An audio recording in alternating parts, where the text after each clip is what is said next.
Dari situ dia nganggur, sedangkan aku lagi hamil anak pertama. Itu hamil 7 bulan dia pengangguran. Sampai aku lahiran itu masih nganggur. Nah, untuk hidup itu karena aku masih numpang di...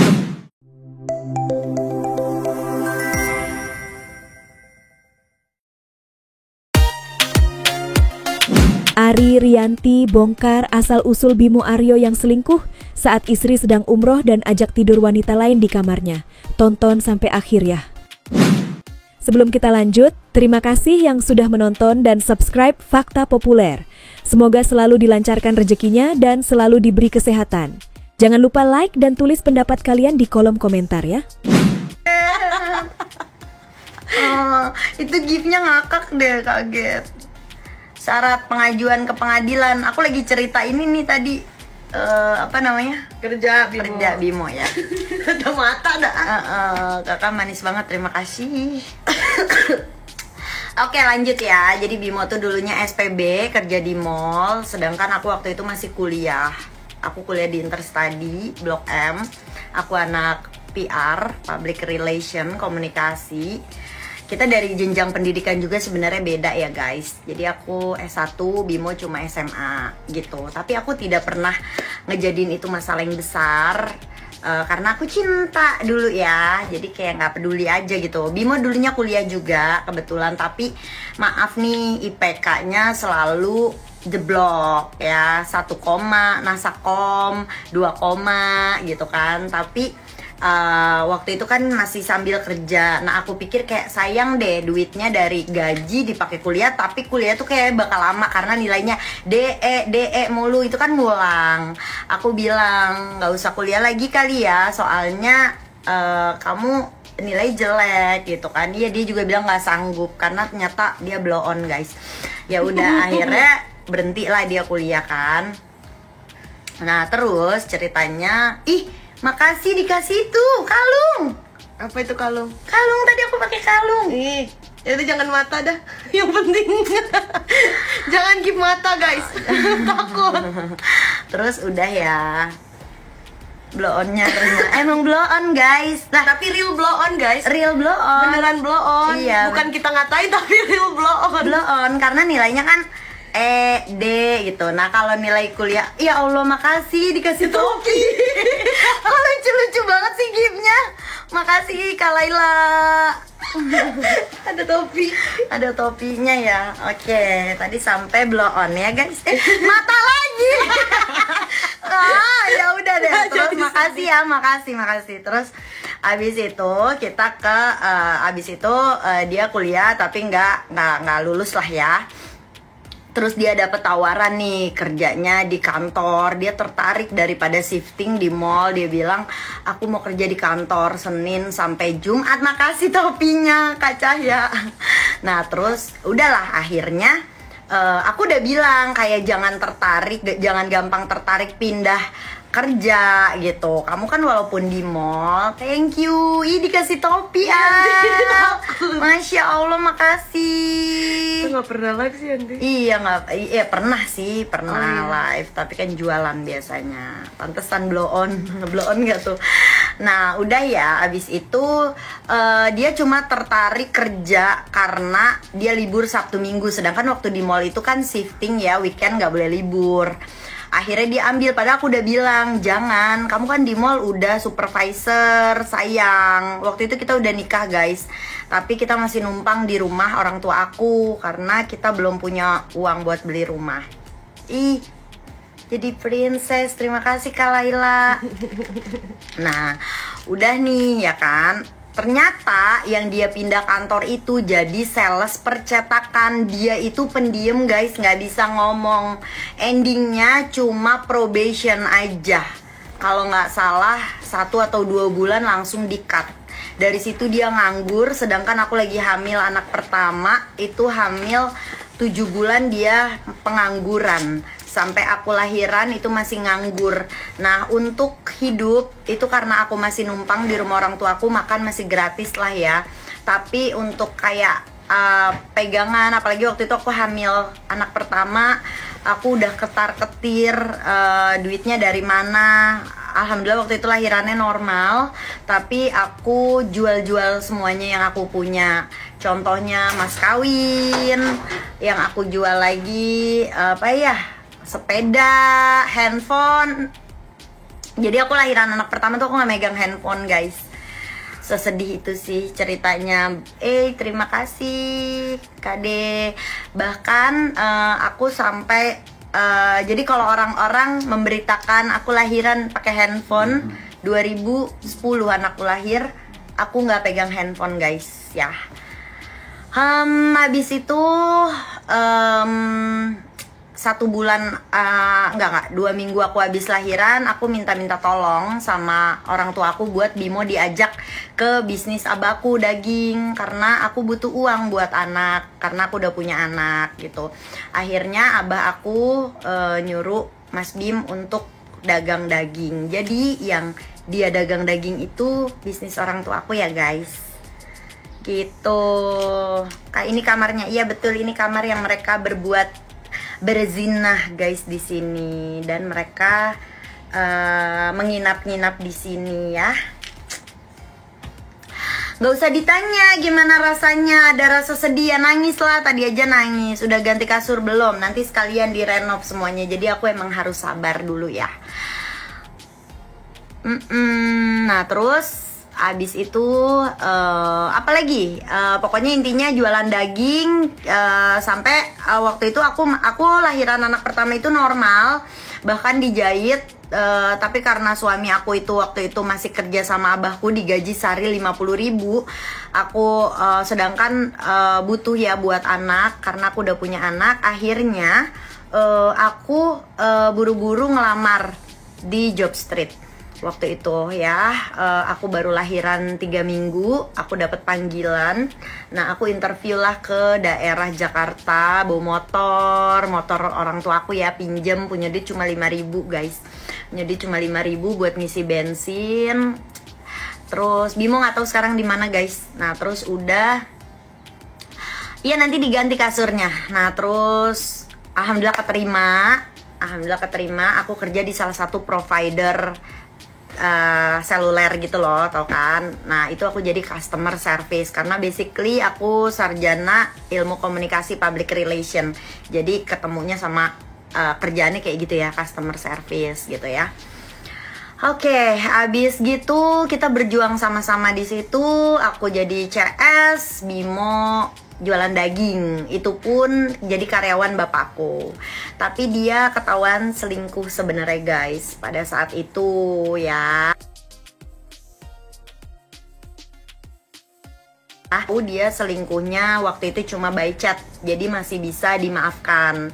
Kenapa aku maafin? Karena kakak aku sendiri yang jadi jaminannya. Gue jamin Bimo tuh nggak gini. Ayo Ri balik lagi gitu.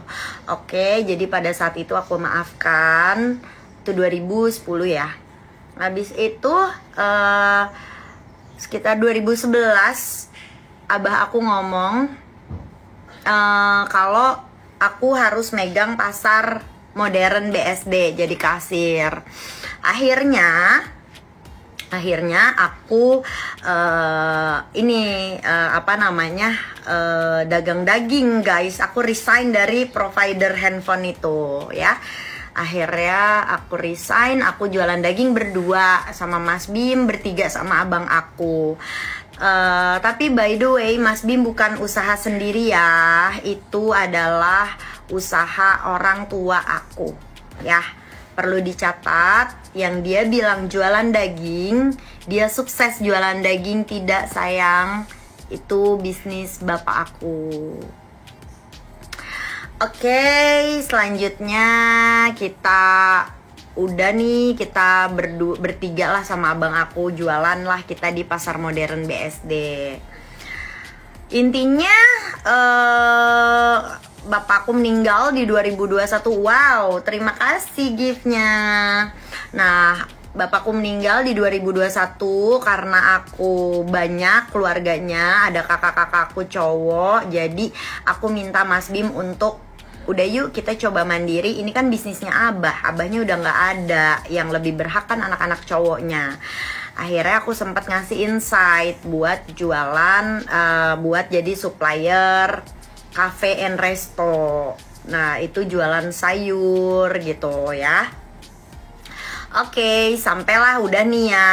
Jadi sebenarnya pekerjaan terakhir Mas Dim adalah pengadaan sayur buat cafe and resto ya. Awal-awal bagus banget, tapi ya mungkin karena emang Bimo nggak ada, dia tuh nggak ada kebiasaan sih menurut aku, ngomong aja nggak bisa, ketemu orang nggak bisa gitu kan, jualan nggak bisa. Jadi kayak menurut aku orang kecewa aja gitu selalu sama dia gitu. Akhirnya kayak satu-satu kliennya berhenti gitu kan. Nah bisanya apa? Bisanya selingkuh sayang, jago loh dia selingkuh. Oke, abis itu dia karena udah sedikit banget nih resto yang pakai, aku udah sempet bilang, Mas, ini kamu kenapa sih nggak ini aja, kamu nggak jalan sendiri ke pasarnya, kenapa harus punya karyawan ya? Kenapa? Karena kayak aku ngeliat profitnya dia sehari itu nggak nyampe 100.000 guys, untungnya nggak nyampe 100.000, sedangkan dia punya karyawan. Ngapain? Belum lagi biaya operasional. Contohnya apa? Karyawannya tinggal di sini, aku harus ngasih makan. Itu pertama. Yang kedua, gajinya karyawan. Yang ketiga, bensin buat si karyawannya berangkat ke pasar belanjanya. Intinya aku sudah hitung lah ya. Kalau orang pintar, dia pasti akan menghitung berapa income, berapa yang harus dikeluarkan. Nah, Bimo nih nggak ngitung. Pokoknya dia nggak mau capek aja gitu guys. Terakhir dia nggak mau capek. Dia mau, aku berkali-kali bilang kayak, Mas, kamu berangkat ke pasar, karyawan kamu berhentiin biar ada lebihnya buat aku, buat anak-anak kamu. Dia nggak mau guys, dia lebih enak santai di rumah. Jadi dia bangun tidur, itu dia olahraga tuh, dia ngerebus telur dulu sih yang pasti 5. Setiap pagi dia makan telur 5 guys. Nah abis itu dia biasanya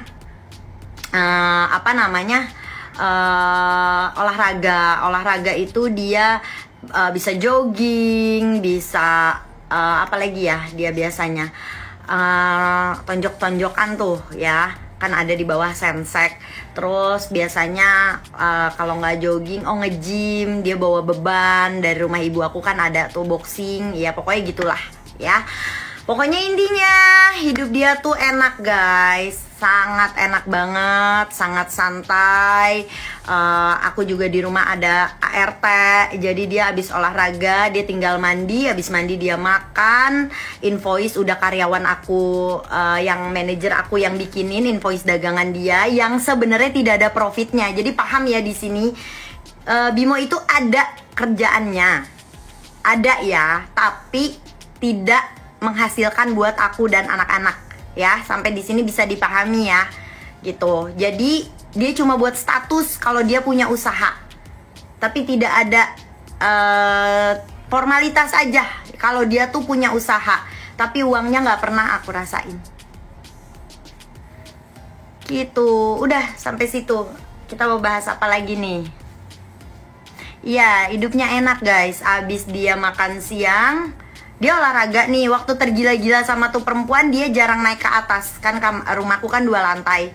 Dia di bawah mulu, olahraga tuh sampai siang. Dia mandi baru jam 11. Dia naik ke atas sholat. Abis itu dia turun makan siang, naik lagi, dia tidur siang. Abis tidur siang dia turun lagi. Ya itu chat-chatannya pokoknya dia di bawah mulu. Kenalnya di aplikasi dating online. Pas umroh ART ku ada, tapi Bimo ini alasan. Jadi dia bilangnya dia lagi nggak enak badan, jadi kamarnya nggak usah dibersihin. ART aku pulang pergi by the way ya. Jadi ART aku itu datang udah 7:30, pulang 10:30. Jadi cuma kisaran jam itu aja tuh ada empok di rumah ya. Jadi Bimo alasan di situ kalau dia itu lagi nggak enak badan, jadi kamarnya jangan dibersihin. Live-nya di kamar, iya di kamar sengaja. Reaksi mertua nggak punya mertua, sayang Bimo anak angkat. Reaksi ortu aku sedih, kecewa, tapi semua kembali lagi ke aku, terserah aku. Nafkah dari mana? Dari aku. Kan aku udah berpenghasilan. Salam kenal juga. Bimonya sekarang apa kabar? Nggak tahu sayang. Ada perubahan sikap? Enggak sih, Bimo tuh tetap sweet aja sama aku. Bimo lahir bulan, nggak tahu itu bener atau enggak ya, karena kan dia anak angkat. Bulan September. Lontongnya gimana kak? Lontong apa ya? Nggak apa-apa teh. Anak-anak nanyain Bimo nggak? Yang pertama, kedua enggak ya, tapi yang ketiga ya, karena masih kecil, jadi dia suka voice notan sama papapnya, dia suka nyuruh papapnya ke sini. Bimo nggak punya keluarga, kasurnya masih dipakai, masih. Si cewek nggak tahu kabarnya gimana. Aku 2 hari lalu lawyer aku ada minta kontaknya sih, itu perempuan, nggak tahu aku mau diproses apa. Pokoknya lawyer aku udah nanya kontaknya itu perempuan. Aku nggak tahu mau apa si lawyer aku itu. Kayaknya dipelet, waduh nggak ngerti deh. Nggak bisa dikontak juga sih, Ndi. Nggak bisa, ada nomor yang satu lagi kan ada. Ih, dua-duanya udah dikontak. Oh ya, ya udah. Buang kasurnya iya, nanti memang mau dibuang. Masih ada rumah Shabby Pink aku kontrakin. Bimo, ya mungkin kontrak. Pertanda ada, pertanda. Jadi aku mimpiin 3 minggu sebelum aku berangkat umroh, aku mimpiin dia selingkuh. Dan itu aku bahas ke dia.